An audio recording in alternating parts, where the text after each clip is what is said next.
Canada is a country rooted in the rule of law, and the protection of our citizens is paramount. That's why, when our law enforcement and intelligence officials began pursuing credible allegations that agents of the Government of India were directly involved in the killing of a Canadian citizen, Hardeep Singh Nijjar, on Canadian soil, we responded. That is a snippet from Justin Trudeau's 45-minute-long press conference. After this, if there was any hope of a relationship left between Canada and India, it was officially over. Hello and welcome, I'm Abhishek Singh and you're watching The Mint.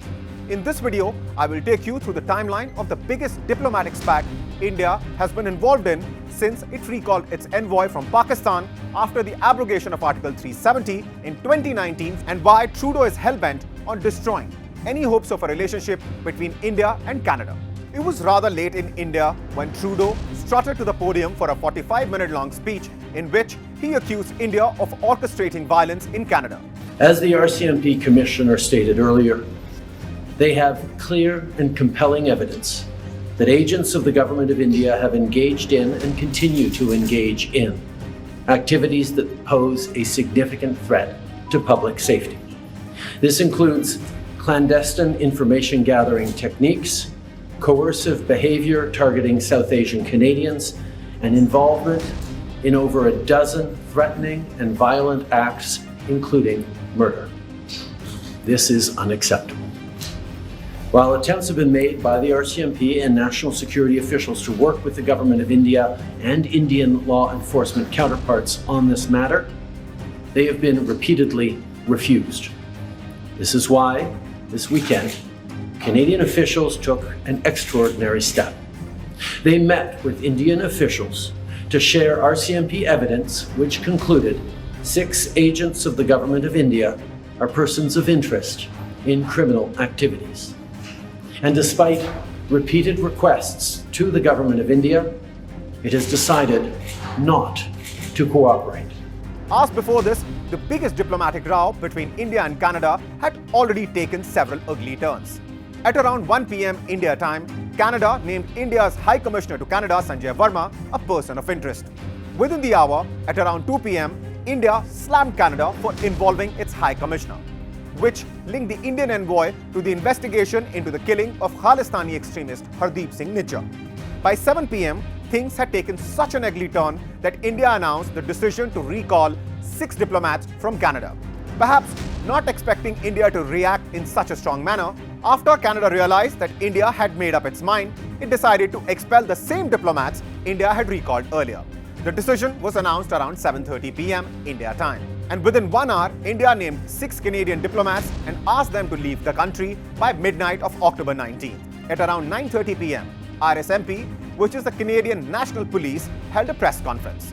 During the press conference, instead of sharing the so-called evidence of India's involvement, the RCMP spokesperson, without realizing, bolstered India's case. The case that Canada has become a safe haven for anti-India separatist gangs. Listen to this part. I'm just Garan Sandhu from Boz News. We just heard today that India is targeting, using the terminology I'll share, the South Asian diaspora. To be more specific, is the main target of transnational repression or foreign interference and organized crime, including what we just heard, extortions, actually the Sikh Canadian community? So yes, I mean, it is targeting the South Asian community, but what we've seen is there's specific targeting of pro-Khalistan elements in Canada, or members of the pro-Khalistan movement. If that was not an egg on its face, RCMP accused Lawrence Bishnoi gang of being involved in killings in Canada. Yes, the same Lawrence Bishnoi who is behind bars in India. What's however worth noting is the fact that 2 years ago, India had asked Canada to extradite members of his criminal gang for committing various crimes in India. Criminals who Canada refused to report back then.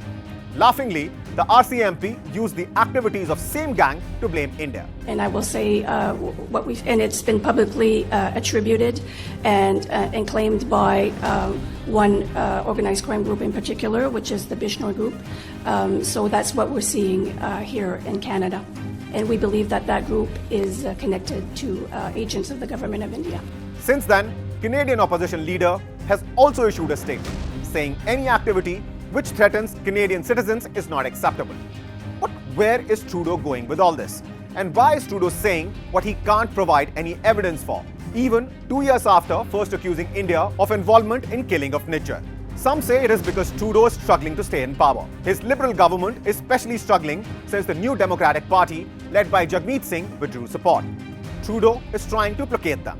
Since NDP is a dominant voice of pro-Khalistani elements in Canada, how Canada has dealt with the Khalistani issue has been a long-standing concern. Because very frankly, they seem to be driven by vote bank politics.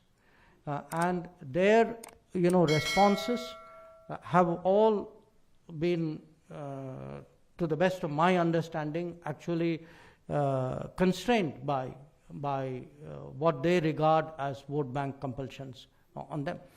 We made it very clear, and I've done so sometimes even in public, which is that if there are activities which are permitted from Canada, which impinge on our sovereignty, territorial integrity, on our security, then we will have to respond.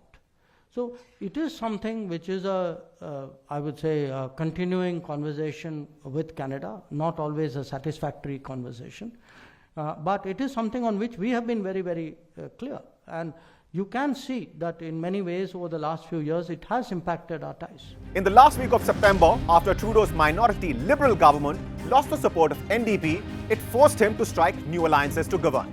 Back then, Jagmeet Singh had said he was ripping up a deal that the two men struck in 2022 and accused Trudeau of not being able to take on the opposition Conservatives. Recent polls indicate that Conservatives in Canada would easily win an election that must be held by October 2025. In an effort to come across as strong, after NDP withdrew its support, Trudeau vowed to continue governing and pushing through social programs. But the move leaves him reliant on support from other opposition legislators to pass budgets and survive confidence votes. And in case he fails a confidence vote, Canada could be headed to an early election. It is this eventuality that Trudeau is trying to avoid. And in that pursuit, if Canada-India relations take a turn for the worse, it seems Trudeau can't care less. This is a developing story. We will bring you the latest right here. If you liked watching this video, please don't forget to like and share and to subscribe to The Mint.